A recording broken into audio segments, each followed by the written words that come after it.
Palavra da Verdade, com Hernandes Dias Lopes. Abra sua Bíblia comigo, por gentileza. Livro de Apocalipse, capítulo 5. Faremos a leitura dos versos 1 ao verso 14. Apocalipse, capítulo 5.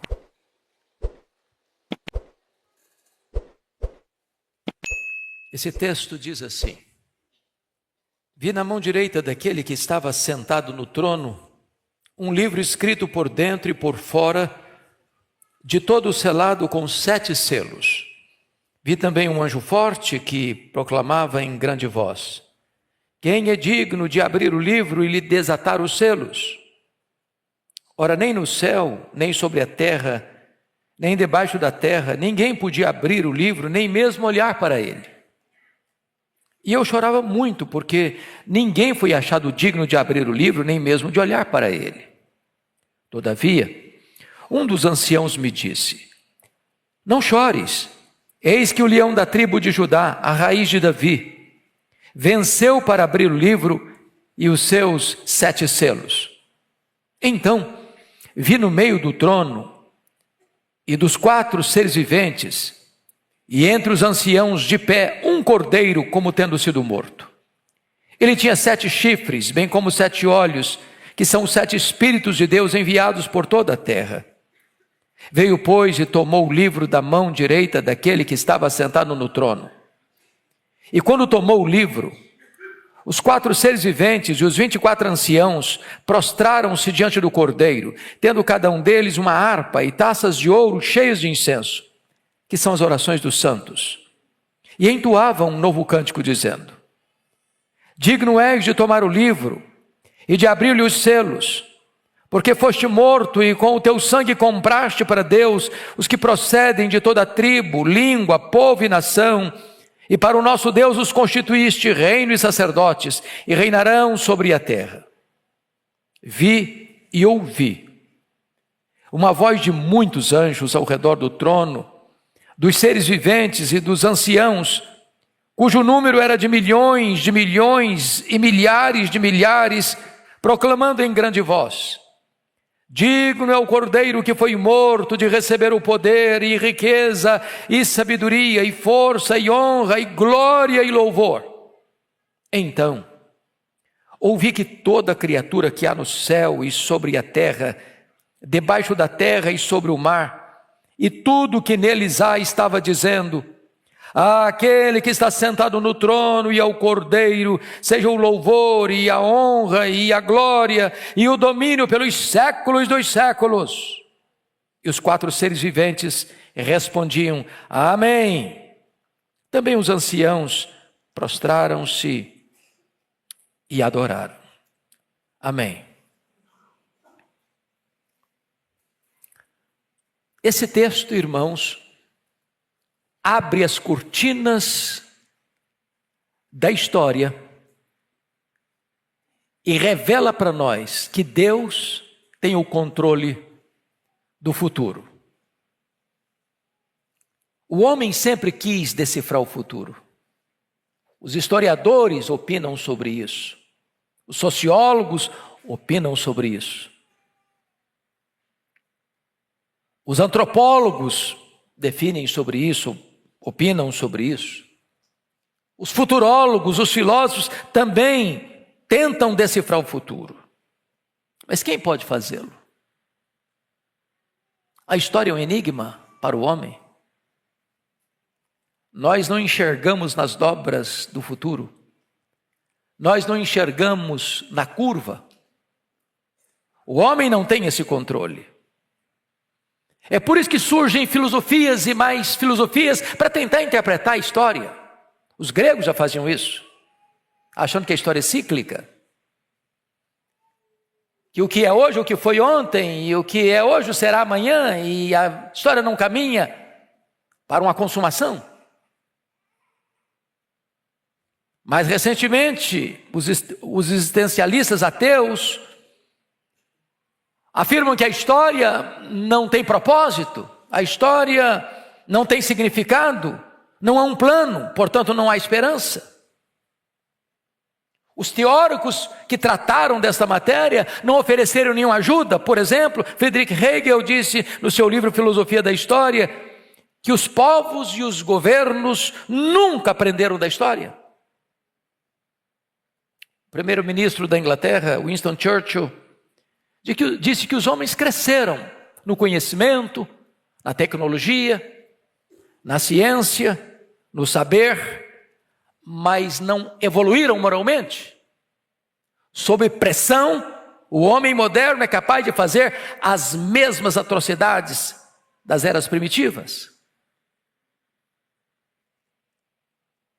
O historiador Gibbon, no seu livro Declínio e Queda do Império Romano, foi mais pessimista ao dizer que a história é pouco mais que um registro dos crimes, das loucuras e dos infortúnios da humanidade. Mas no passado, um autor tão decantado, Thomas More, escreveu o seu livro Utopia. E nesse livro, com um otimismo irreal, com um romantismo até, disse que chegaria um tempo em que nós construiríamos com as nossas próprias mãos um paraíso na terra. E por um tempo a humanidade chegou a sonhar isso, a pensar que isso era possível. Até que, em pleno século passado, século XX, nós fomos assaltados, esmagados por duas sangrentas guerras mundiais. 1914, 1918, Primeira Guerra Mundial, mais de 30 milhões de pessoas mortas. Não aprendemos a lição? 1939 a 1945, a Segunda Guerra Mundial, mais de 60 milhões de pessoas mortas. E não aprendemos a lição. Nós acumulamos arsenais e mais arsenais, a ponto de Mikhail Gorbachev, no seu livro Perestroika, em 1985, afirmar que nós já temos um arsenal tão poderoso para destruir que o que nós já temos armazenado daria para destruir o planeta Terra 27 vezes. O mundo está como uma panela de pressão. Vocês bem acompanham os acontecimentos. Há uma angústia, há uma perplexidade entre as nações. Para onde a história caminha? Esse texto, amados irmãos, nos oferece uma grande esperança. Esse texto é a resposta para as nossas indagações. Esse texto aponta para nós que a história não está ao léu, sem rumo, como um barco à deriva, jogado pelas ondas revoltas do mar da vida. A história está nas mãos do Cordeiro de Deus, o nosso glorioso Redentor. Então eu gostaria que vocês acompanhassem comigo algumas lições do texto. A primeira delas é que o Deus que está no trono do universo tem um propósito para a sua vida e para a história da humanidade. Confira comigo, por gentileza, o verso 1. Toda a igreja comigo, por favor, lendo o verso 1. Vi na mão direita daquele que estava sentado no trono um livro escrito por dentro e por fora, de todo selado com 7 selos. No capítulo 4, João é chamado ao céu, e ao subir ao céu, ele vê alguém sentado no trono. Ele não descreve esse alguém, a não ser com figuras de pedras preciosas, a sua majestade, a sua santidade, a sua grandeza, a sua glória. E esse alguém que está sentado no trono tem um livro.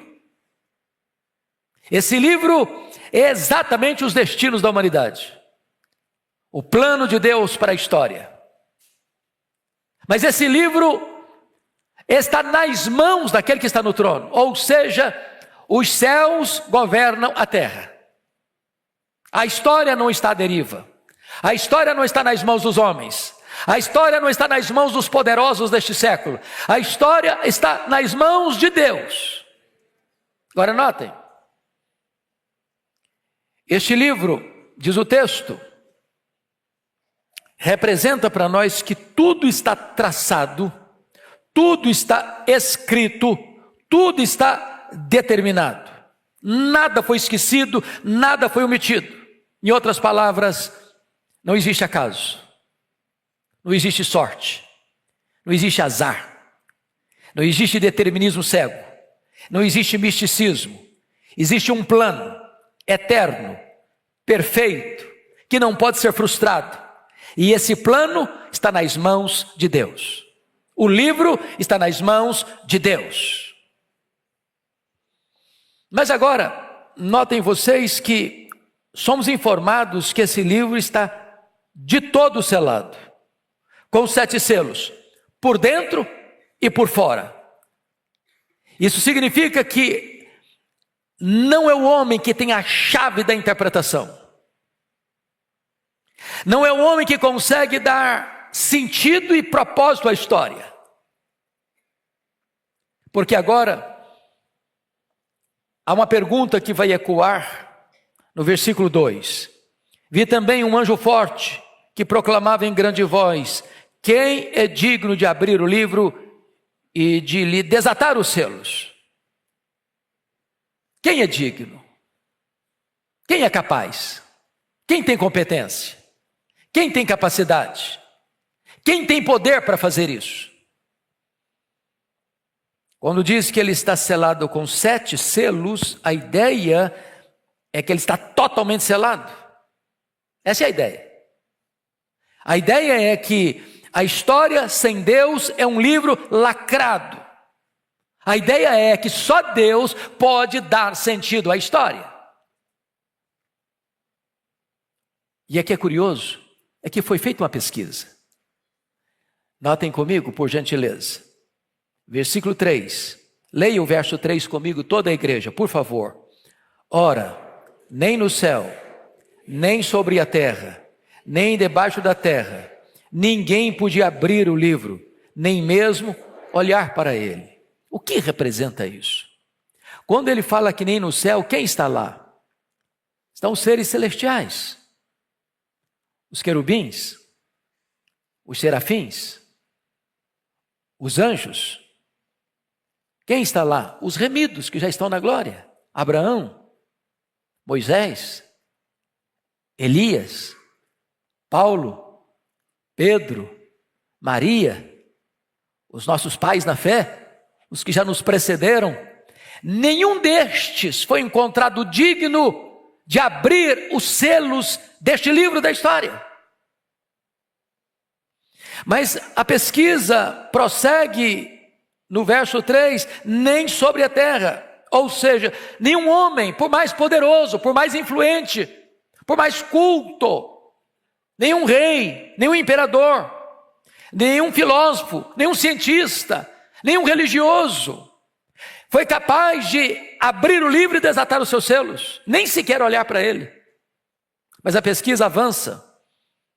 No verso 3, nem debaixo da terra, ou seja, nem o diabo, nem os demônios, nem os espíritos atormentados podem revelar a você o sentido da história, nenhuma voz do além, ninguém do mundo dos mortos, nenhuma entidade espiritual é capaz de dar ao homem a interpretação da história, clarear os rumos da história. Em outras palavras, irmãos, nenhuma ideologia, nenhum partido político, nenhum sistema econômico é capaz de decifrar para você o significado da história. Então, diante desta pergunta, quem é digno? O que acontece é que nós estamos diante de 3 coisas. Primeira, a grande questão, quem é digno? Segunda, a grande constatação, ninguém podia abrir o livro. Terceiro, a grande decepção, e eu chorava muito. A crise de João, meus amados, é a crise da impotência de todos nós. Quando você abre o jornal, quando você abre o seu aplicativo, quando você pesquisa o que está acontecendo no mundo hoje, no Brasil, na América do Sul, na América Central, na América do Norte, na Europa, na Ásia, na África, na Oceania, no mundo. Você fica perplexo. Tanto conhecimento e tanta barbárie ao mesmo tempo. Tanto saber e tanta escravidão ao mal ao mesmo tempo. Tanta tecnologia e tanta vida arruinada ao mesmo tempo. Tanto poder e tanta ganância de mais poder ao mesmo tempo. Tantos instrumentos para se viver bem e tantas guerras sangrentas e brutais, encarniçadas ao mesmo tempo. E você fica angustiado. Assim como João, a sensação nossa tem hora é um nó na garganta, é uma angústia na alma, é uma perplexidade, dizer, meu Deus, o que está acontecendo? Os governantes perdidos, os parlamentos perdidos, as cortes confusas, a violência nas ruas, a injustiça nos tribunais, as drogas escravizando a juventude, a promiscuidade sem freios, as guerras cada vez mais brutais. E você pergunta, meu Deus, para onde está indo isso? E o choro de João é o seu choro, é o meu choro, é o nosso choro. Será que a história está à deriva? É a pergunta. Será que caminhamos para o caos? É a pergunta. E então o verso 5 nos oferece uma luz de esperança. Leia o verso 5 comigo, por favor, toda a igreja. Todavia, um dos anciãos me disse, não chores, eis que o leão da tribo de Judá, a raiz de Davi, venceu para abrir o livro e os seus 7 selos. Que palavra preciosa, não chores. Mas essa palavra, ela pode ser apenas um consolo piegas. Às vezes, pastor Arival, eu tenho ido a funerais de pessoas queridas, de parentes próximos, de ovelhas amadas. E às vezes aqui, acolá, eu escuto alguém dizer, não chora não. E eu acho que essa palavra é tão tola. Porque funeral é lugar de choro mesmo. O melhor discurso que você pode fazer num funeral é o discurso do silêncio. É dar um abraço em alguém, encostar a cabeça dele no seu peito e não falar nada. Mas quando João escuta isso, não chores, não é um conselho vazio, não é uma palavra vazia. Ao mesmo tempo ele vai mostrar a solução, não chores, porque o digno procurado é o digno encontrado. O leão da tribo de Judá, a raiz de Davi, venceu para abrir o livro. E ele venceu a morte, e ele venceu o diabo, e ele venceu o pecado, e ele venceu o mundo. Ele tem capacidade, ele tem poder, ele tem autoridade, ele tem competência para dar significado à história e à vida. Mas notem comigo que no verso 6, e eu quero que você, por gentileza, leia comigo o verso 6 e o 7 juntos, vamos lá? Então, vi no meio do trono, dos 4 seres viventes, e entre os anciãos, de pé, um cordeiro, como tendo sido morto. Ele tinha 7 chifres, bem como 7 olhos, que são 7 Espíritos de Deus, enviados por toda a terra. Veio, pois, e tomou o livro da mão direita daquele que estava sentado no trono. Louvado seja Deus. Veja bem que ele está no meio do trono. E quem é ele? João, com figura de linguagem, vai apresentar-nos os 3 grandes atributos incomunicáveis de Deus, que pertencem também ao leão da tribo de Judá, a raiz de Davi. Que atributos são esses? Primeiro, ele tem o quê? 7 chifres. E essa é uma linguagem figurada. Chifre é símbolo de poder. 7 da perfeição. 7 chifres significa que ele é onipotente. O que mais? Ele tem o quê? 7 olhos. Aqui a ideia de que ele enxerga tudo, que ele vê tudo, que ele sonda todos. Se é 7, significa que ele é também onisciente. Ele é onipotente e ele é onisciente.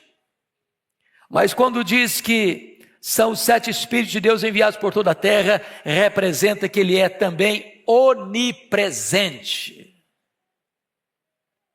Esse que está no meio do trono tem capacidade, tem credencial, tem autoridade para pegar o livro. E agora o verso 7, veio, pois, e tomou o livro da mão direita daquele que estava sentado no trono. Deus Pai assentado no trono, o Deus Filho agora pega o livro da mão direita do Deus Pai, e ele agora venceu para abrir o livro e desatar os seus selos. A história vai dar um curso, vai ter um curso. Ela não está solta, ela não está à deriva, ela não é governada pelo acaso, ela não é governada pelos astros, ela não é governada pelo misticismo humano, ela não é governada pelos poderosos deste século, ela é governada pelo Senhor Jesus.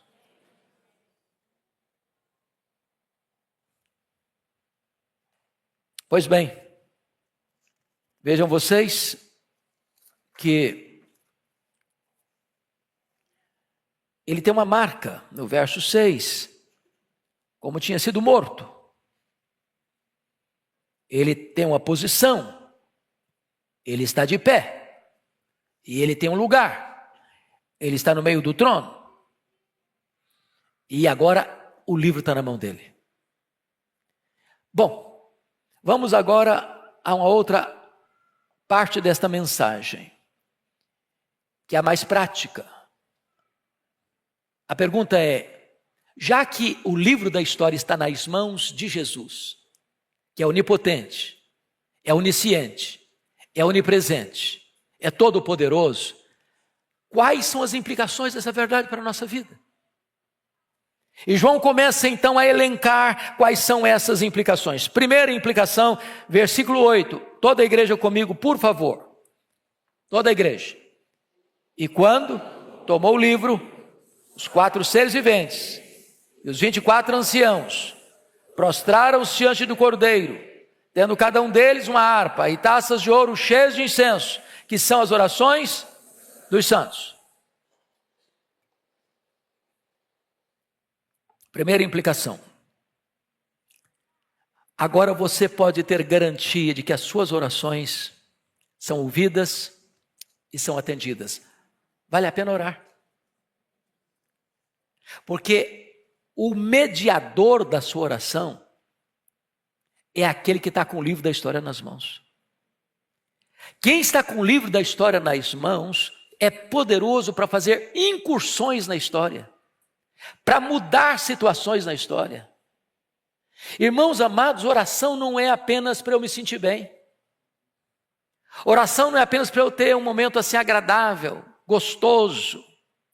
Oração é a coisa mais revolucionária que pode acontecer na sua história. Você está falando com aquele que tem o controle do universo nas mãos. Aquele que pode interferir na história em seu favor. Aquele que pode virar a mesa da história, mudar o placar do jogo da sua vida. Aquele que pode fazer milagres extraordinários, aquele que pode fazer com que a mulher estéril seja alegre mãe de filhos, aquele que pode abrir a vista aos cegos, aquele que pode fazer os coxos andarem, os surdos ouvirem, os mudos falarem, os mortos ressuscitarem, aquele que tem todo o poder, toda a autoridade nos céus e na terra. Para ele você fala, você conecta a fraqueza humana à onipotência divina, você conecta o altar da terra com o trono do céu. Quando você ora, você aciona o braço do todo-poderoso Deus em seu favor. Vale a pena orar. Faz sentido orar. Segundo lugar, leia comigo o verso 9, por gentileza. Toda a igreja. E entoavam novo cântico, dizendo: digno és de tomar o livro e de abrir-lhe os selos, porque foste morto e com o teu sangue compraste para Deus os que procedem de toda tribo, língua, povo e nação. Verso 10. E para o nosso Deus os constituíste reino e sacerdote, e reinarão sobre a terra. Então preste atenção nisso. Vale a pena, irmãos, evangelizar. Parece que o tema do nosso culto é este. Sabe por que vale a pena evangelizar? Porque Jesus já comprou com seu sangue. O que comprou com seu sangue? Gente de todo grupo étnico, tribo. Gente de todo grupo linguístico, língua. Gente de todo grupo político, povo. Gente de todo grupo social, nação. Já comprou. Em outras palavras, ao morrer na cruz, Jesus não apenas possibilitou a salvação.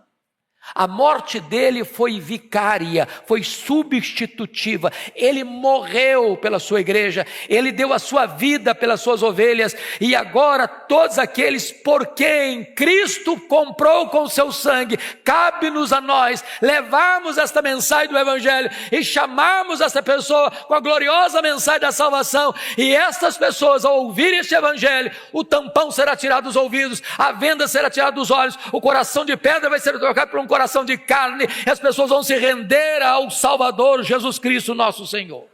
Bendito seja Deus. A tarefa de evangelização não é fracassada.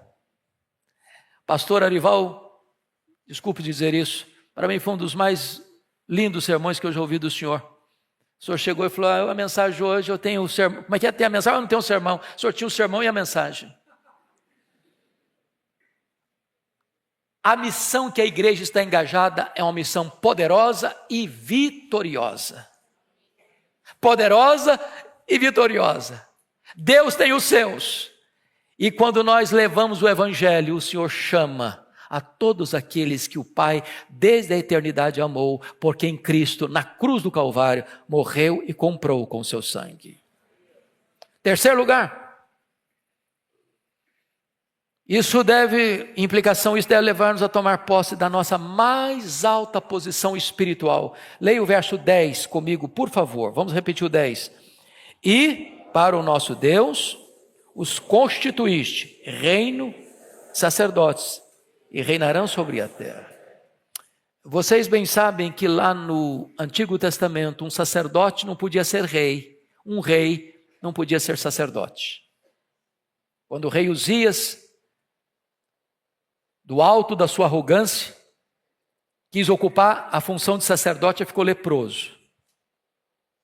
Mas Jesus ocupou a função de rei e de sacerdote. Ele é o rei dos reis, ele é o sumo sacerdote. E agora, quando você crê nele, você é constituído rei e sacerdote. Agora você tem o sacerdócio real. Eu quero lhe dizer que corre nas suas veias mais do que sangue azul. Você é filho do Rei dos Reis e do Senhor dos Senhores.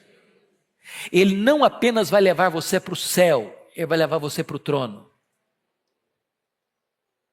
Agora, aqui, você e eu já reinamos com Ele, porque estamos assentados com Ele nas regiões celestiais, acima de todo principado e potestade. E quando formos para lá, nós assentaremos em tronos e nós reinaremos com Ele, nós seremos corregentes com Ele para julgar o próprio mundo e os anjos. Mas, em quarto lugar, o fato de Jesus estar com o livro da história nas mãos, isso implica em que você e eu devemos dedicar tudo o que somos e tudo o que temos a Jesus. Por favor, leiam comigo os versos 11 e 12. Toda a igreja comigo, por favor. Vi e ouvi uma voz de muitos anjos ao redor do trono, dos seres viventes e dos anciãos, cujo número era de milhões e milhares de milhares, proclamando em grande voz: digno é o Cordeiro que foi morto, de receber o poder, e riqueza, e sabedoria, e força, e honra, e glória, e louvor. Ele é digno de receber isto aqui, digno de receber o poder, digno de receber a riqueza, digno de receber a sabedoria, digno de receber a força, digno de receber a honra, digno de receber a glória, digno de receber o louvor. É Ele que é digno, não é nenhum homem, nenhuma instituição.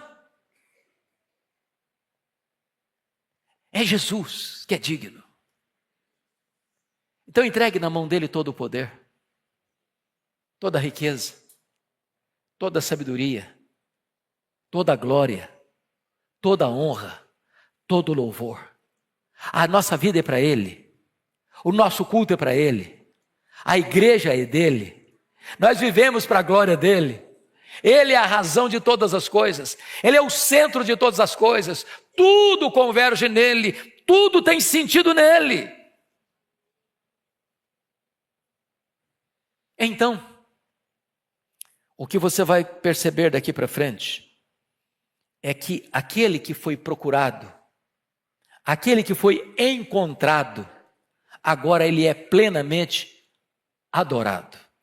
Eu chamo a sua atenção que ele é adorado por quem ele é. Versículo 5 a 7 diz que ele é o leão da tribo de Judá, ele é a raiz de Davi, e ele é o cordeiro que foi morto. Segundo, ele é adorado por onde ele está. Está escrito que ele está no meio do trono. Terceiro, ele é adorado por aquilo que ele fez. Em outras palavras, ele comprou-nos para Deus. E ele nos constituiu reino e sacerdotes para Deus. Quarto, ele é adorado por aquilo que ele tem. Ele tem adoração de todo o universo, de toda a criatura. Ele tem adoração dos serafins, ele tem adoração dos querubins, ele tem adoração dos anjos, ele tem adoração da igreja na glória, ele tem adoração da igreja na terra, ele tem adoração do universo inteiro, porque tudo foi criado para ele e para a glória dele, e o universo inteiro está rendendo culto a ele. É por isso que Dr. Charles Erdman, um dos mais eruditos comentaristas bíblicos, ao escrever o seu belíssimo comentário de Apocalipse, descreve que nos capítulos 4 e 5 de Apocalipse nós temos o oratório da criação e o oratório da redenção.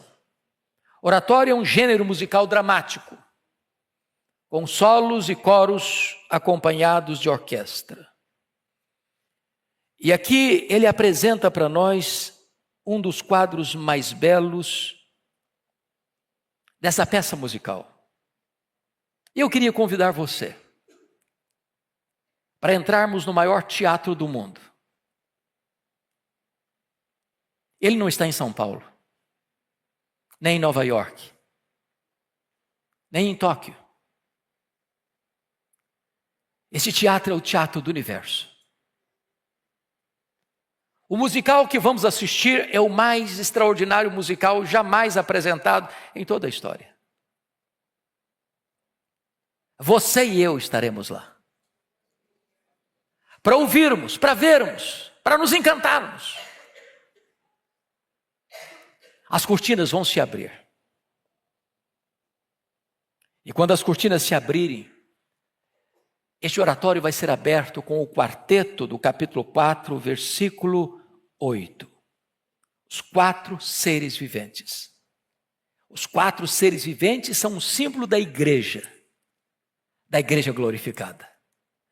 E a igreja abrirá esse grande musical, nesse teatro cósmico, dizendo: Santo, Santo, Santo é o Senhor Deus, o Todo-Poderoso, aquele que era, e que é, e que há de vir. Então, diante desta música celestial entoada pelos seres celestiais, agora uma outra música toma o espaço desse teatro, no verso 10 e 11, quando então os 24 anciãos, símbolo da igreja da glória, representada pelas 12 tribos, pelos 12 apóstolos, a igreja universal, então entoa a segunda música no verso 11, dizendo: Tu és digno, Senhor e Deus nosso, de receber a glória e a honra e o poder, porque todas as coisas tu criaste, sim, por causa da tua vontade, vieram a existir e foram criadas. Após esta música tão extraordinária, arrebatadora, então vem um solo soleníssimo, no capítulo 5, verso 2, e nesse solo há uma pergunta: quem é digno de abrir o livro e desatar os seus selos? E esse solo é seguido por um responso do capítulo 5, versículo 5, quando diz: não chores, eis que o leão da tribo de Judá, a raiz de Davi, venceu para abrir o livro e desatar os seus 7 selos. Então diz a Bíblia que os serafins, os seres celestiais, e a igreja glorificada, conforme o verso 8, os 4 seres viventes, os 24 anciãos, prostraram-se diante do Cordeiro, tendo cada um deles uma harpa e taças de ouro cheias de incenso, e eles então entoam uma música dos seres celestiais e da igreja glorificada no verso 9, dizendo: Tu és digno de tomar o livro e de abrir os seus selos, porque foste morto e com o teu sangue compraste para Deus os que procedem de toda tribo, língua, povo e nação, e para o nosso Deus os constituíste o reino e sacerdotes, e reinarão sobre a terra. Então diz a Bíblia no verso 11, que nós caminhamos para o final deste grande oratório, desta música que ecoa no espaço, e esta mensagem vai mostrar que agora estão lá presentes os anjos, muitos anjos ao redor do trono, os seres viventes, os seres celestiais, dos 24 anciãos a igreja, os seres celestiais mais sublimes, a igreja glorificada, agora começa a cantar e diz: digno é o Cordeiro que foi morto de receber o poder e a riqueza e a sabedoria e a força e a honra e a glória e o louvor. E então, nesse teatro do universo, com a respiração suspensa, se olha e se escuta que todo ser que há no céu, todo ser que há na terra, todo ser que há debaixo da terra, todo ser que há no mar, todo o universo sem fim se une a esta música arrebatadora e apoteótica, que levanta um clamor de louvor, de gratidão, de exaltação ao Deus que está no trono e ao Cordeiro, no verso 13, dizendo: aquele que está sentado no trono e ao Cordeiro, seja o louvor e a honra e a glória e o domínio pelos séculos dos séculos. E depois dessa música arrebatadora, diz o versículo de número 14, que então os 4 seres viventes, os seres celestiais, dão um grande amém que ecoa por todo o universo. Amém! E os 24 anciãos da igreja glorificada não têm outra posição, com o ar e com a respiração suspensa, se prostrar, se ajoelhar e adorar. Essa é a manifestação da glória do nosso Deus. A história não está à deriva. A história está nas mãos do Cordeiro de Deus. Não importa o que está vindo pela frente. Os selos vão ser desatados. As trombetas vão ser tocadas. Os agentes do mal vão se levantar e vão cair. As taças da ira de Deus vão ser derramadas. Mas então, o Rei dos Reis voltará em grande majestade e glória para julgar as nações. E aos remidos pelo seu sangue, comprados pelo seu sangue, ele vai dizer: vinde agora, benditos meu Pai. Entrem na posse do reino, que vos está preparado desde a fundação do mundo. E então não haverá mais choro, nem pranto, nem dor, porque as primeiras coisas já terão passado, e nós reinaremos com ele para sempre e sempre e sempre. Aleluia. Deus tem um plano para cada criatura. A sua vida está nas mãos de Jesus.